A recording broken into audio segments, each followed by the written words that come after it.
সত্যি সত্যি কথা কি জানেন যে আমরা এখন চিন্তা করতে ভালোবাসি না, পছন্দ করি না। আমাদের চিন্তা করার সময় কোথায়? আমাদের সকালবেলা ঘুম থেকে উঠে ব্রাশে পেস্ট নিয়ে বাথরুমে যেতে হয়, কারণ আমাদেরকে অফিস ধরতে হবে 8টায় 9টায়, কাউকে স্কুলে কলেজে ইত্যাদি ইত্যাদি। চিন্তার সময় কোথায়? চিন্তা তো করতাম আমরা তাহাজ্জুদের ওয়াক্তে, তাহাজ্জুদের নামাজ পড়ে চুপচাপ বসে চিন্তা করতাম কি হচ্ছে, কি হতে পারে, আমার কি হালত, আমি কি করব, দুনিয়াতে কি করলাম, পরকালে কি উত্তর দিব ইত্যাদি। চিন্তার সময় হচ্ছে ফজরের নামাজের পরে। দেখা যায় 70% মানুষই ওই সময় জাগনা থাকে না, তাই না? চিন্তার সময় কোথায়? সকালবেলা যখন আমরা উঠি শুরু হলো ফার্স্ট লেন অফ লাইফ, মানে রেস, দৌড়ানো। আমরা ঢাকার ফ্লাইওভারের উপর উঠে দেখি মানুষ ছুটছে ছুটছে, খালি ছুটছে। 1 সেকেন্ড কেউ কাউকে ছাড় দিবে না। কারণ গাড়ি ড্রাইভ করছে, 1 সেকেন্ড সে যে ছাড় দিবে, একটু দাঁড়াবে, আমরা চলে যাব, ছাড় দিবে না। কারণ ও আর প্রতিযোগিতায় আছে, কে কার আগে যেতে পারে, কেউ কাউকে ছাড় দেয় না। তো এটা কি, কিসের প্রতিযোগিতা? দুনিয়ার। এই ব্যস্ততা কিসের বলেন? দুনিয়ার। এখন এই ব্যস্ততার সময় ঠান্ডা মাথায় চিন্তা করার সময় কোথায়? এই যে আমি বললাম একটা হাদিস, এই হাদিসটা তো চরমভাবে বিশুদ্ধ। যে দাজ্জালের প্রথম দিনটা হবে 1 বছরের সমান। কখনো কি ভেবেছেন যে 1 বছর একটা দিন কিভাবে হতে পারে? 1 বছরের সমান যদি একটা দিনকে হতে হয় বাহ্যিকভাবে, তাহলে তো এই মহাবিশ্বে বড় কিছু হতে হবে, যাতে পৃথিবীর আর্নিক গতি থেমে যাবে বা স্লো হয়ে যাবে। সায়েন্সে পড়েছেন এখানে কেউ? কেউ কি আছেন ফিজিক্সে পড়েছেন? ভাই আচ্ছা, আপনি বলেন, পৃথিবীর গতি যদি না কমে তাহলে কিভাবে একদিন এত বড় হবে? এটা কি সম্ভব ভাই? সায়েন্স, উনি সায়েন্সে পড়েছেন, ফিজিক্সে। তাহলে কি মহাবিশ্বে এমন কিছু হতে যাচ্ছে? যদি হয় তাহলে আমাদের এই সাজানো গোছানো দুনিয়ার কি হবে? আরো চিন্তা করি, নাকি এর অন্য কোনো ব্যাখ্যা আছে, যে ব্যাখ্যা আমি জানি না। ভাবতে হবে। আমি চাচ্ছি আজকের লেকচারে আপনারা একটা নসিহত দিয়ে বাসায় যান, সেটা হচ্ছে ভাবতে হবে। কি করতে হবে? ভাবতে হবে, চিন্তা করতে হবে। একটু থামেন। এই যে ব্যস্ততার যুগে আপনি ঢুকে গেছি আমরা, সকাল থেকে শুরু করে রাত পর্যন্ত একটাই ফিকির, একটাই চিন্তা, টাকা পয়সা, বাড়ি গাড়ি, স্ত্রী সন্তান, বউ বাচ্চা, আমার ক্যারিয়ার, আমার রিজিক, এই তো। একটু এর মাঝে সময় নেন, আল্লাহকে সময় দেন, নিজের অতীতের পাপগুলোকে নিয়ে ভাবেন। কত বছর আমরা পৃথিবীতে থাকতে পারি? হাইয়েস্ট কত বছর? 100 বছর হাইয়েস্ট। ভাবেন তারপরে কি হবে? আমার পরে আমি কোন প্রজন্ম রেখে যাচ্ছি? ওরা কি আদৌ আমার জন্য রব্বির হামহুমা কামা রব্বায়ানি সগীরা পড়তে পারবে? আমি কি ওকে শিক্ষিত করলাম? আলিফ বাও তো চিনে না আমার ছেলেটা, আমার ছেলে আলিফ বাই চিনে না। এই জেনারেশনের একটা জেনারেশন ছিল, আমাদের আগের জেনারেশন, মাশাআল্লাহ। তখন কি হতো? প্রত্যেকটা গ্রামে গ্রামে, শহরে শহরে, স্কুলে কলেজে, বিভিন্ন জায়গায় বাধ্যতামূলক আপনি আরবি পড়তেন। এখন বিশ্বাস করেন তো? আপনি তো বিশ্বাস করেনই, জানি। বিশ্বাস করেন কি যে আপনি এখন আরবি থেকে অনেক দূরে সরে গেছেন? আপনি এই যে পড়াশোনা করেছেন, ওই যে ভাই হাত তুললেন ফিজিক্সে, মিনিমাম 20 বছর। আপনি 20 বছরে 20টা সূরা শিখেছেন কি? আমরা আমাদের পরের জেনারেশনকে কোন হালতে রেখে যাচ্ছি? এগুলো কি ভাবতে হবে না? হবে না? আলী ইবনে আবি তালেবের একটা কথা বলি, তাহলে আপনি বুঝবেন। আলী ইবনে আবি তালেবের নাম কি শুনেছেন আপনি?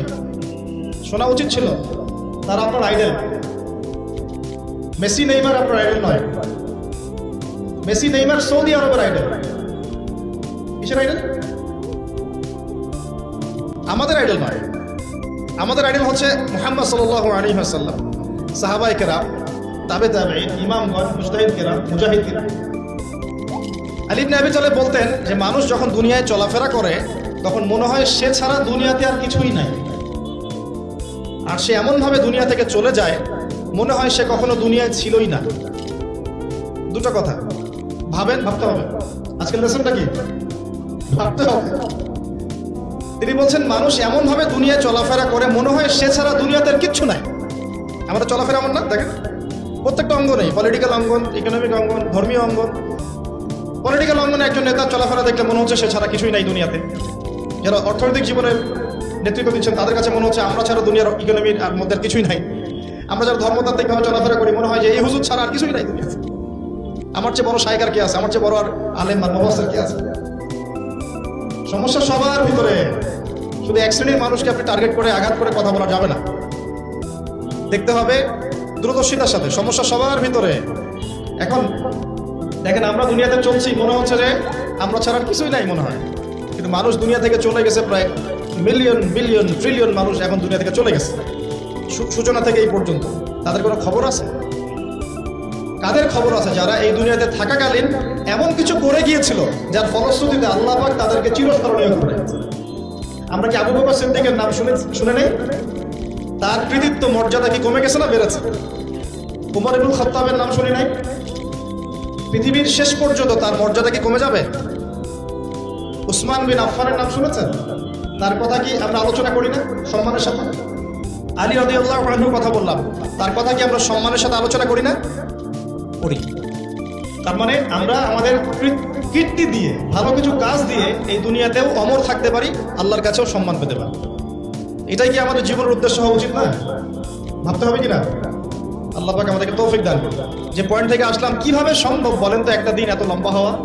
ভাববেন আপনারা, পরের দিন 1 মাসের সমান, তারপরের দিন 1 সপ্তাহ, তারপরের দিন আমাদের মতো। এভাবে কে বিশ্ব শাসন করবে বলেন? দাজ্জাল শব্দের অর্থ হচ্ছে মহামিথ্যাবাদী। কি নাম?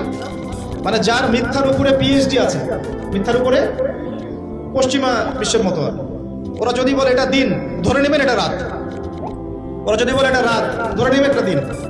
যদি বলে অমুক মুসলিম সন্ত্রাসী, ধরে নেবেন সে মুসলিম ভালো। যদি বলে অমুক মুসলিম খুব ভালো, খুব ভালো, ধরবে, বুঝে নেবেন এর ভিতর কোনো সমস্যা আছে। ওদের পিএইচডি আছে মিথ্যার উপরে। আর মাসিহুদ দাজ্জাল সবচেয়ে বড় মিথ্যাবাদী। দাজ্জাল মানে মহা প্রতারক, যে আপনাকে এমনভাবে প্রতারিত করতে পারে যার খবর হদিস আপনি পাবেন। আমরা আস্তে আস্তে আসতেছি দাজ্জাল এবং তার সাথে বর্তমান সভ্যতার কি সম্পর্ক, এবং সামনে কিভাবে সে বিশ্বটাকে শাসন করতে পারে, এবং এর সাথে বর্তমান জেরুজালেম ইস্যুটা খুব গভীরভাবে সম্পৃক্ত আছে। মনোযোগ একটু ধরে রাখতে হবে। সে বিশ্বকে শাসন করবে। এখন আমাকে বলেন, আমার দিকে তাকান, আমাকে বলেন, একজন ব্যক্তি যদি বিশ্বকে শাসন করতে চায়, তার অনুসারী লাগবে কি লাগবে না? একা একা একজন ব্যক্তি বিশ্ব শাসন করতে পারে? ও আচ্ছা, দাজ্জাল কি মানুষ না জিন নাকি? দাজ্জাল কে? এটা ফেরেশতা নাকি জিন না মানুষ? কি এটাও একটা প্রশ্নের বিষয়। কিভাবে দেখুন, আল্লাহর নবী সাল্লাল্লাহু আলাইহি ওয়াসাল্লাম বলেন, নূহ আলাইহিস সালামের সময়ও নূহ আলাইহিস সালাম তার কওমকে দাজ্জাল সম্পর্কে সতর্ক করেছেন। তার মানে পৃথিবীর সূচনা থেকে সে পৃথিবীতে ছিল, এবং সে বের হবে শেষ জামানায়, এবং বের হয়ে সে তার অনুসারীদেরকে নিয়ে বিশ্বটাকে শাসন করবে। তার মানে অনেক লম্বা একটা হায়াত সে পেয়েছে। কোন জাতি এত লম্বা হায়াত পায় বলেন তো? কোন জাতি? মানব জাতিকে এত লম্বা হায়াত পায়? একটা মিস্টেরিয়াস ক্যারেক্টার দাজ্জাল। সে কি?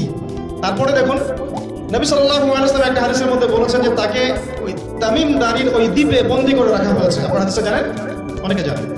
দ্বীপে বন্দী থাকা অবস্থায় তাকে সাহাবীরা দেখেছেন অনেক বিশাল আকৃতিতে, ঠিক আছে? এবং সাহাবীদেরকে সে প্রশ্ন করছিল, তামিম দারিকে প্রশ্ন করছিল যে বাইসানের খেজুর বাগানে খেজুর কি ধরে? বলে হ্যাঁ ধরে। সে বলছে অচিরেই আর ধরবে না। তারপরে বলছে তাবারিয়া হ্রদে কি পানি আছে? সাহাবীরা বলছেন আছে। বলছে অচিরেই পানি থাকবে না।